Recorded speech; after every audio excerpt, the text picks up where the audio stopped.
हवा का तेज झोंका आता है जिससे गोरी कौवी और कालू कौवे का घोंसला टूटकर बिखर जाता है। कालू पति जी, घोंसला तो टूट गया, अब हम क्या करेंगे?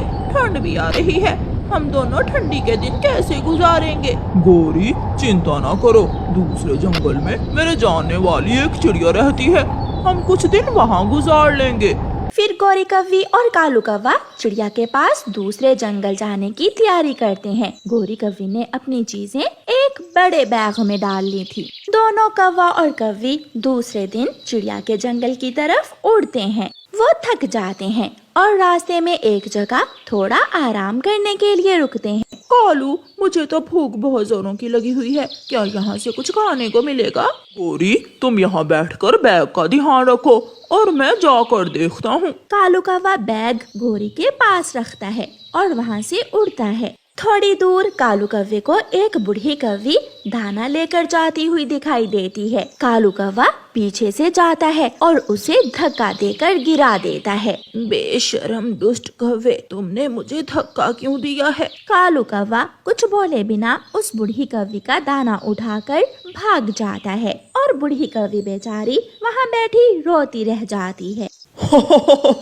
मैं छीन कर ले आया, मैं उस बूढ़ी कौवी से दाना छीन लाया हूँ। गोरी, लो अपना पेट भरो। गोरी कौवी भूखी थी, वो दाना देखकर खुश हो जाती है। गोरी कौवी दाना खा लेती है और फिर वो दोनों फिर से उड़ते हैं। शाम होने को थी जब कौवा और कौवी चिड़िया वाले जंगल में पहुंच जाते हैं। एक पेड़ पर बैठे हुए तोते से कौवा पूछता है, सुनो सुनो मिठू तोते, यहाँ रानो चिड़िया का घर कहाँ है? वो सामने पीपल के पेड़ पर जो छोटा सा घर है, वो रानो चिड़िया का ही है। कौवा और कौवी फिर से उड़ते हैं और उस घर के दरवाजे पर जाकर दस्तक देते हैं। दरवाजा अंदर से बंद था। गोरी कौवी दोबारा दस्तक देती है। खिड़की से चिड़िया की बेटी गुड़िया बोलती है, बताइए आंटी कौवी, आपको किससे मिलना है? बेटी, दरवाजा तो खोल दो, सब बताते हैं। मुझे मम्मा ने मना किया है कि किसी अजनबी के कहने पर दरवाजा मत खोलना।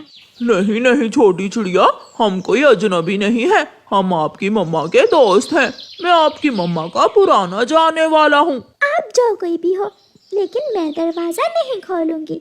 जब तक मम्मा घर वापस ना आ जाए, मैं दरवाजा नहीं खोलूंगी।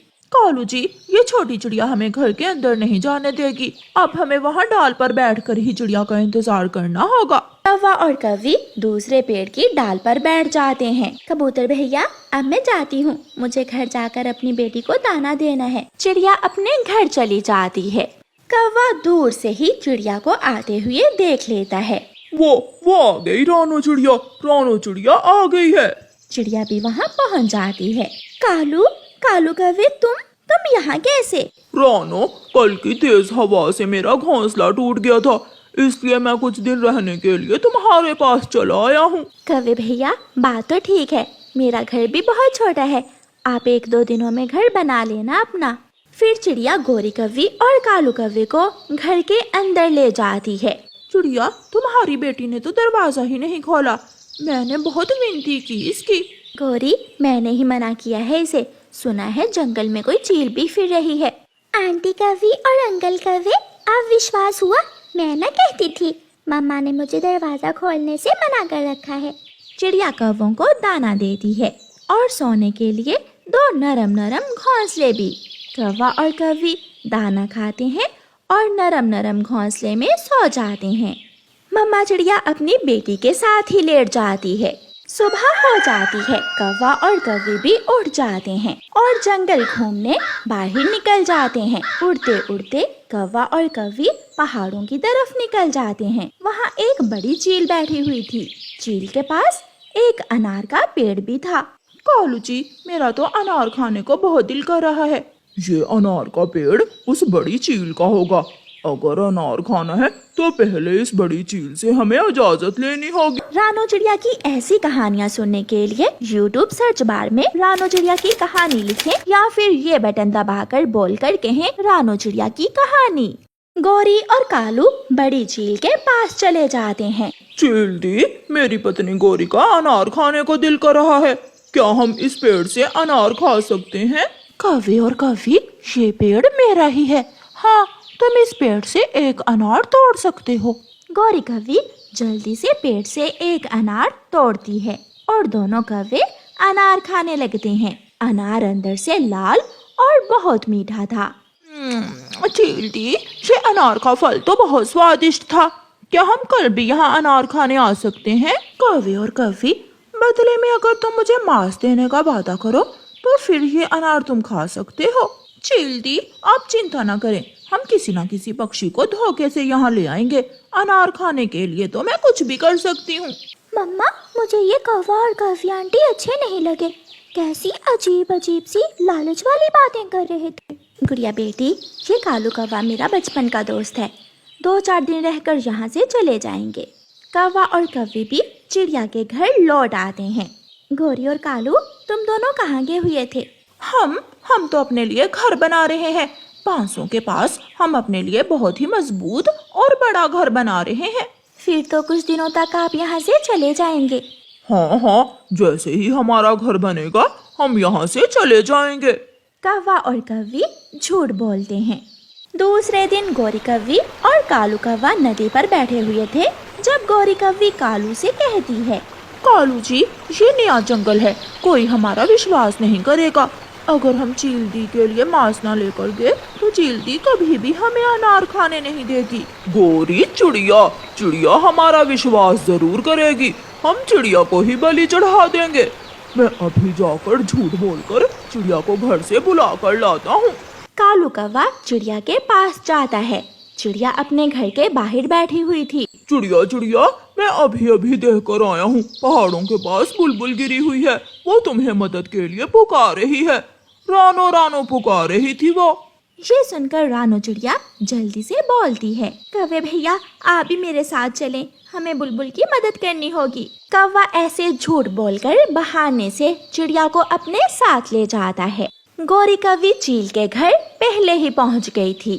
चीलती, तुम्हारा भाई उस पागल चिड़िया को लेकर आने ही वाला होगा। तुम जल्दी से चिड़िया को खा लेना और फिर हम खाएंगे अनार। तोता चील के घर के पास बैठा हुआ था। तोता गौरी और चील की सारी बातें सुन लेता है और वहाँ से भागता है। रानो, रुक जाओ, ये कौवा तुम्हें धोखे से लेकर जा रहा है। अगर तुम इस कौवे के साथ गए तो चील तुम्हें खा जाएगी। चिड़िया डर जाती है। ये तोता झूठ बोल रहा है। मेरा दोस्त तोता कभी झूठ नहीं बोलता। चलो चिड़िया बहन, मेरे साथ आ जाओ, हम वापस जाते हैं। तोता चिड़िया को रास्ते में से ही वापस ले जाता है। जब शाम तक कालू कौवा नहीं आता तो गौरी चील से कहती है, चीलती, मैं अभी जाकर कालू को देखती हूँ, न जाने कालू कहाँ रह गया है।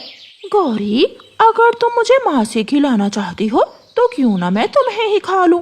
मुझे मांस मिल जाएगा और तुम्हारे पति कालू कौवे को अनार। ऐसे कहते हुए भूखी चील गौरी कौवी को पकड़कर मार देती है और उसे खा लेती है।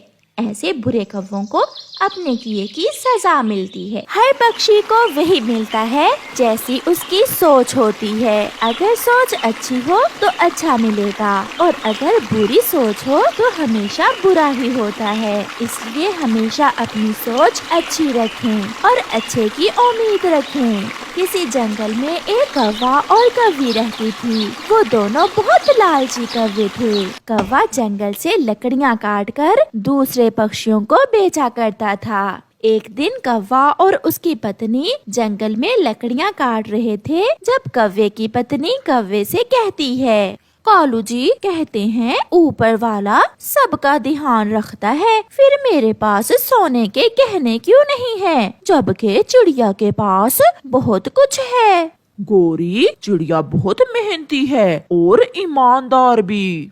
एक तो तुम हर समय ईमानदार ईमानदार कहते रहते हो, ऐसे कामों से कुछ भी नहीं मिलता। फिर गौरी कौवी कुल्हाड़ा लेकर एक सूखा हुआ पेड़ काटने लगती है। जैसे ही पेड़ गिरता है तो उसकी एक खोकर में से एक खजाना नीचे गिरता है। मिल गया कालू, मुझे बड़ा खजाना मिल गया, जल्दी आओ। इतना बड़ा खजाना देखकर कालू और गौरी कौवी की आंखें तो खुली की खुली रह जाती हैं। अब तो हम जंगल के सबसे अमीर पक्षी बन जाएंगे। मेरे मैके वाले जंगल में सब मुझसे जलेंगे। अब मैं सोने के गहने लूंगी।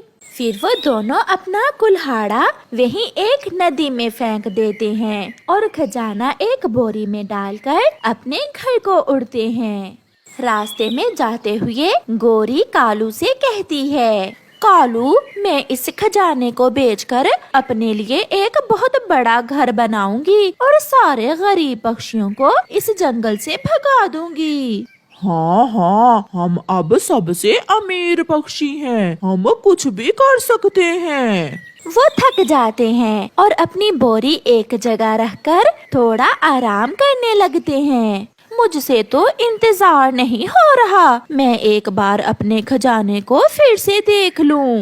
गोरी बोरी खोलती है और हैरान हो जाती है। उस बोरी में सोने की जगह लोहा था। कालू, ये क्या हुआ? ऐसा कैसे हो सकता है? मेरा सोना लोहे में कैसे बदल गया?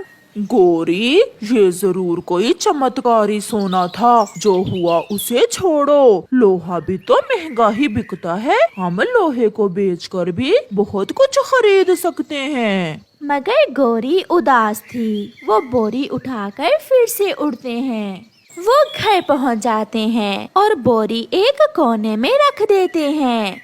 कालू जी, इस लोहे को बेचकर मैं एक गाय लूंगी और फिर 1 लीटर दूध में 1 लीटर पानी मिलाकर बेचा करूंगी।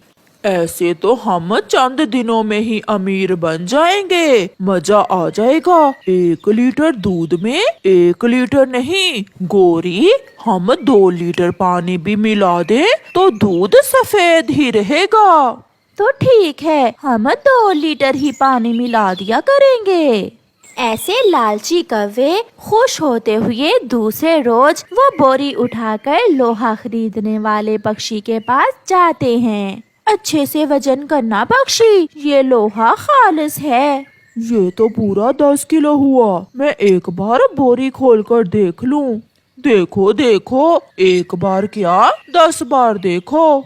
फिर वो पक्षी जैसे ही बोरी खोलता है तो देखता है कि बोरी में तो मिट्टी है। मुझे पागल समझ रखा है? इस बोरी में तो मिट्टी है। कालू, ये क्या हुआ? अच्छा भला खजाना मिला था, पहले सोना लोहे में बदला और फिर लोहा मिट्टी में। हमारे भाग्य में ये सब नहीं है। फिर वो दोनों मिट्टी को वहीं गिराकर वहाँ से रोते हुए चले जाते हैं। चिड़िया अपने घर के बाहर बैठी हुई थी कि वहाँ तोती आती है। चिड़िया बहन, बारिशें शुरू होने वाली हैं। मेरा घर मिट्टी का है, क्या आप मेरे घर की मरम्मत कर देंगी? हाँ, क्यों नहीं हरियाली बहन, मैं जरूर आपकी मदद करूँगी। मैं अभी मिट्टी लेकर आती हूँ और आपके घर की मरम्मत कर देती हूँ। फिर चिड़िया मिट्टी लेने वहाँ से उड़ती है। थोड़ी दूर उसे वही मिट्टी की बोरी नजर आती है जो कौवे वहाँ फेंक कर गए थे। ये मिट्टी तो ठीक है, मैं इसे इसी बोरी में डालकर ले जाती हूँ। चिड़िया वो मिट्टी बोरी में डालकर वहाँ से उड़ती है। रास्ते में जाते हुए चिड़िया सोचती है, अगर मेरे पास पैसे होते तो मैं हरियाली तोती को मिट्टी की बजाय लकड़ियों का पक्का घर बना कर देती, मगर मेरे पास तो पैसे ही नहीं है। चिड़िया रास्ते में थक जाती है और मिट्टी की बोरी रखकर थोड़ा आराम करने लगती है। उसे मिट्टी सख्त महसूस हो रही थी, इसलिए वो बोरी को खोलकर देखती है तो हैरान हो जाती है क्योंकि बोरी में तो लोहा था। अरे, इस बोरी में तो लोहा है, ये तो कोई चमत्कार हुआ है। मैं अब लोहे बेचकर तोती को पक्का घर बनाकर दे सकती हूँ। खुशी खुशी चिड़िया लोहे की बोरी उठाकर वहाँ से उड़ती है। वो तोती के पास पहुँच जाती है और उसे जाकर बताती है, मुझे लोहे की बोरी मिली है हरियाली। अब मैं ये लोहा बेचकर आपको पक्का लकड़ियों का घर बना कर दूंगी, मगर अफसोस, अगर मुझे सोना मिल जाता तो मैं दूसरे पक्षियों की भी मदद कर सकती। मैं तो सब पक्षियों को नए घर बना कर देती। ऐसा कहते हुए चिड़िया लोहे की बोरी खोलती है, मगर उसमें तो सोना था। ये तो बहुत बड़ा चमत्कार हो गया।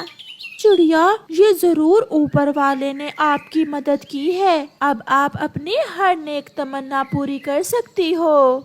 फिर चिड़िया वो सोने की बोरी सुनार के पास जाकर बेच देती है और आने वाले पैसों से तोते का पक्का लकड़ियों का घर बनवा देती है। वो दूसरे सब पक्षियों की मदद करती है और बुलबुल को भी एक घर बनवा देती है।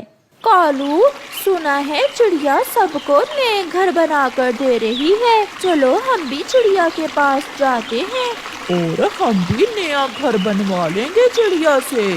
फिर वो चिड़िया के पास जाते हैं। चिड़िया, हमारा घर भी टूटा हुआ है, हमें भी एक घर बनवा दो। मेरे पास बहुत से पैसे हैं, मैं आपको भी नया घर बनवा दूंगी। चिड़िया, एक बात तो बताओ, तुम्हारे पास इतने पैसे कहाँ से आए? मुझे रास्ते से लोहार की दुकान के पास एक मिट्टी की बोरी मिली थी, जो बाद में सोने की बोरी में बदल गई। ये सुनकर गोरी की तो जान ही निकल जाती है। क्या?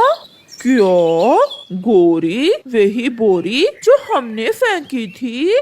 कालू, सच ही कहते हैं, लालच करने वाले का सोना भी मिट्टी और अच्छे पक्षियों की मिट्टी भी सोना बन जाती है। प्यारे दोस्तों, इस कहानी से हमें सीख मिलती है कि हमें कभी भी लालच नहीं करनी चाहिए और हमेशा दूसरों की मदद करते रहना चाहिए। आपका धन्यवाद।